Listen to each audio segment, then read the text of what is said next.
It's also true right now, Mr. President, that voters by a wide margin trust Trump more on the economy. They say that in polls. And part of the reason for that may be the numbers. And you're aware of many of these, of course. The cost of buying a home in the United States is double what it was when you look at your monthly costs from before the pandemic. Real income, when you account for inflation, is actually down since you took office. Economic growth last week, far short of expectations. Consumer confidence, maybe no surprise, is near a 2-year low.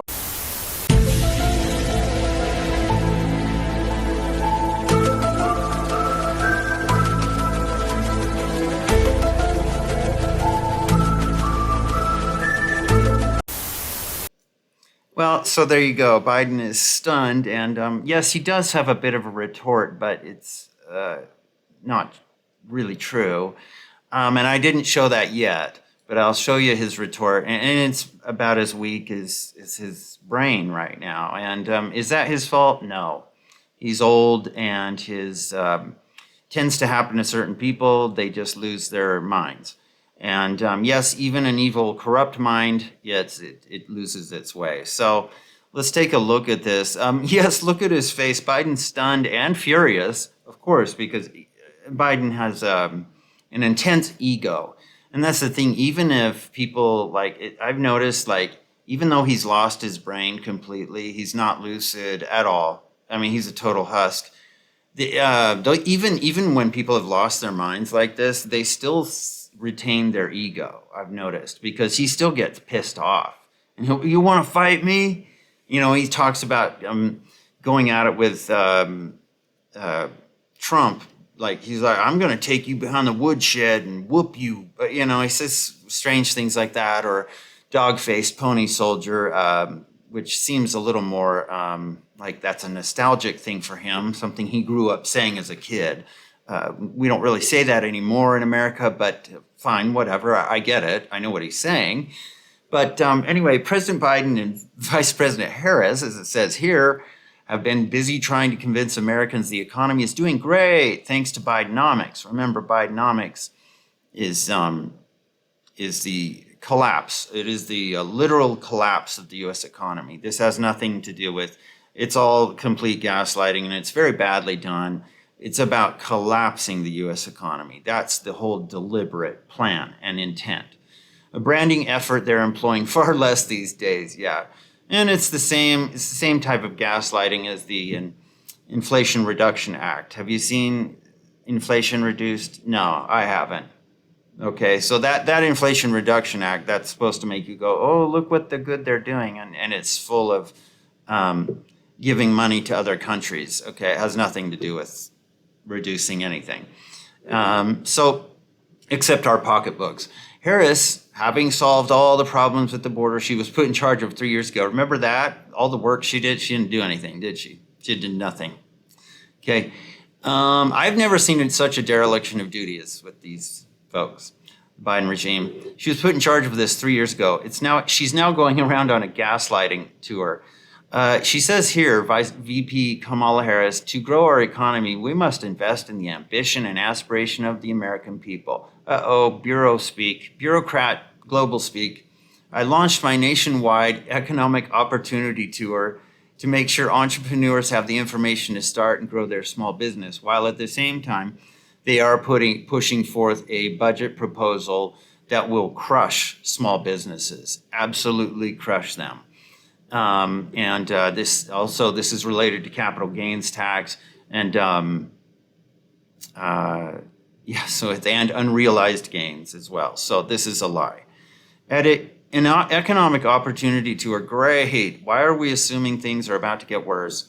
Meanwhile, President Biden was interviewed by Eric Burnett, as you saw in that segment, where he just sat there with his mouth agape, just like, what the... And I'm like, yeah, for the first time, CNN's going, we've kind of got the memo that we're going to dump you because it's looking terrible for you. And I think he was shocked that he didn't get softball questions and that the teleprompter wasn't telling him to say anything, you know? So here's his response to the video that we saw. So she's just telling him all this bad news and voters don't like you. Voters think the economy was better under him. So here's his response. We've already turned around. Look at the Michigan survey. For 65% of American people think they're in good shape economically. They think the nation's not in good shape, but they're personally in good shape.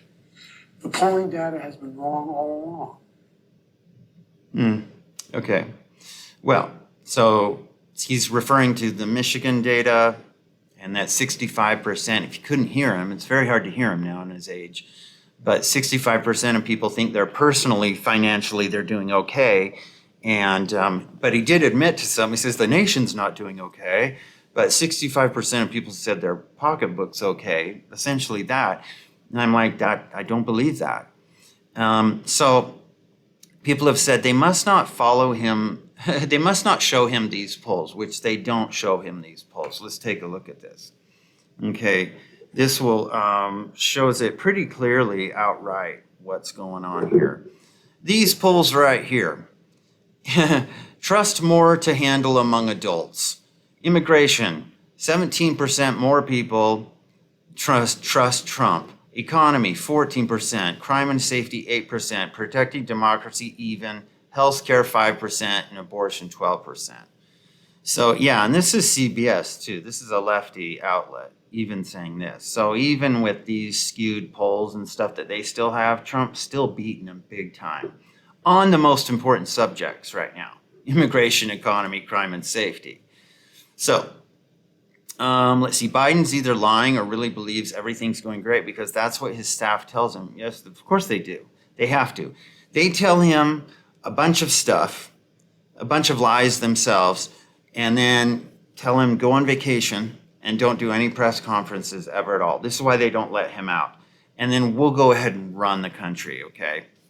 So somebody says, geez, look at his face at the 22nd mark onward. He's acting as if he's hearing economic data for the first time. It's also true right now. I'm just going to turn the audio off because his face just says it all. You probably can't see it very well, but okay. So I'm not going to worry about that. But you saw it at the first. You could see it better at the first. Not only does the White House think the polls are wrong, but they also believe people think things aren't going well because the media is not helping them gaslight enough. He looks completely bewildered why those words are coming out of her mouth. His cue cards don't cover this. As I said, the teleprompter, his cue card, his notes, they're not covering this stuff. And that's, well, I have an idea about this, which might be that, I don't know if they're going to do a switcheroo at the DNC convention in Chicago and switch him up and go, hey, we found somebody better. We found somebody else, or if they're just going to leave him in to still run as the nominee. Even if Joe had a teleprompter at the ready, he probably would have still screwed it up. We're all too dumb to know how good we have it. Yeah, run with that, Biden. You're doing better than you think. Just stop your whining. It's pretty much all they have left. So we're going to leave it at that, folks. Let me know what you think in the comments. I don't know. Every day, I mean, if you don't pump this guy full of amphetamines and give him an 8-ball, I don't know how I just don't know how he's going to make it. But they got to keep him out of the limelight. And this is why CNN is probably like, well, we may be getting the memo to dump you. So anyway, thanks for watching, folks, and I'll talk to you later. Bye.